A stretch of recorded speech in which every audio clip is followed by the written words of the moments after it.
તારીખ 30 ઓક્ટોબર 2025ના રોજ કેશોદ મુકામે મામલતદાર કચેરી ખાતે મામલતદાર સાહેબશ્રીને આવેદનપત્ર આપવાનું નક્કી કર્યું હતું, જેમાં હું સાથે અમારી સાથે હરેશભાઈ સાવલિયા હોય, ગોવિંદભાઈ ડાંગર છે, કરશનભાઈ સોલંકી છે અને સમગ્ર અમારી ટીમ દ્વારા જે આવેદન આપવાનું નક્કી કર્યું હતું. અમારા આવેદનની અંદર અમારી અમુક માંગો છે.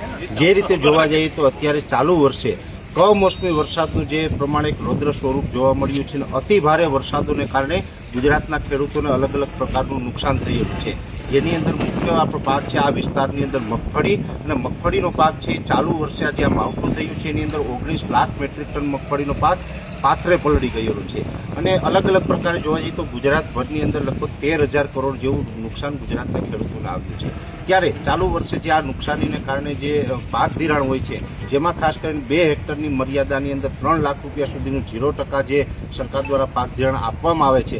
એટલે અત્યારે જે પ્રકારે નુકસાની છે તો ખેડૂત કોઈ પણ સંજોગોની અંદર આ પાક ધિરાણ ભરી શકે તેવી પરિસ્થિતિ નથી. એટલે સરકાર દ્વારા 3 લાખ રૂપિયા સુધીનું પાક ધિરાણ છે એ માફ કરવામાં આવે.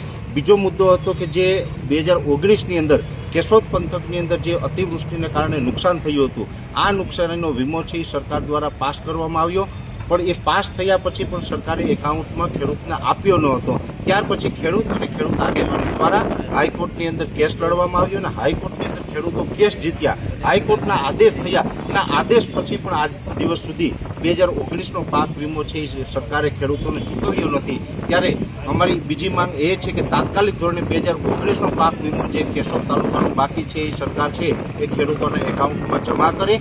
ત્રીજો મુદ્દો અમારો હતો કે અત્યારે ચાલુ વર્ષે મગફળી પલળી ગયેલી છે, ટેકાના ભાવની જે ખરીદી છે એ પણ આ વરસાદી વાતાવરણ ખુલ્લું થશે અને એક પ્રકારે વરસાદ બંધ થશે ત્યાર પછી સરકાર ટેકાના ભાવની ખરીદી જે ચાલુ કરવાની છે.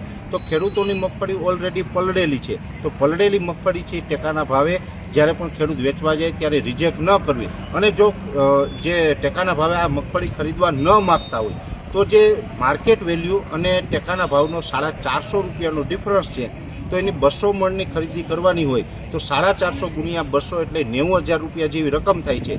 જો સરકાર છે પલળેલી મગફળી ટેકાના ભાવે ખરીદી કરવા ન માગતી હોય તો પલળેલી મગફળીના બદલામાં 90,000 રૂપિયા છે એ સરકાર ખેડૂતના ખાતામાં જમા કરે. અને ત્રીજી અગત્યની અને મહત્વની માંગ અમે જે લઈને આવ્યા હતા, કેમ કે બોટાદની અંદર જે કડદાકાંડ થયો હતો, ખેડૂતો સાથે અન્યાય થતો હતો, ખેડૂતોને લૂંટવામાં આવતા હતા. હવે એ વેપારી વિરુદ્ધ જ્યારે પણ સરકાર સામે ખેડૂતોએ અને ખેડૂત આગેવાનોએ અવાજ ઉઠાવ્યો, ત્યારે આ ખેડૂત આગેવાનો જેમાં પ્રવીણભાઈ રામ હોય, રાજુભાઈ કરપડા હોય, રાજુભાઈ બોરખતરિયા હોય, પિયુષભાઈ પરમાર હોય વગેરે તમામ ખેડૂત આગેવાનો ઉપર ખોટા કેસ કરી અને આને જેલ હવાલે કરવામાં આવ્યા છે. એટલે આ નિર્દોષ ખેડૂતોને અને નિર્દોષ ખેડૂત આગેવાનોને તાત્કાલિક ધોરણે સરકાર મુક્ત કરે.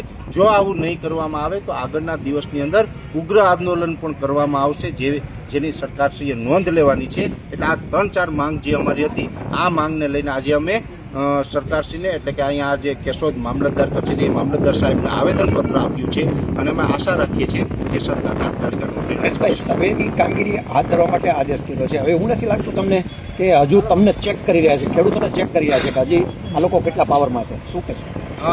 ચેક કરવા કરતાં નાટક કરે છે એવું હું વધારે કહીશ. એનું કારણ છે કે બંધારણની જોગવાઈ પ્રમાણે આપણે અત્યારે વીમા કંપનીઓ છે એની પણ મુખ્યમંત્રી કિસાન સહાય યોજના છે એની કલમ ઘ અને કલમ 9 આને ધ્યાનમાં રાખવી ખૂબ જરૂરી છે. આ બંને કલમો છે એ મહત્વની છે.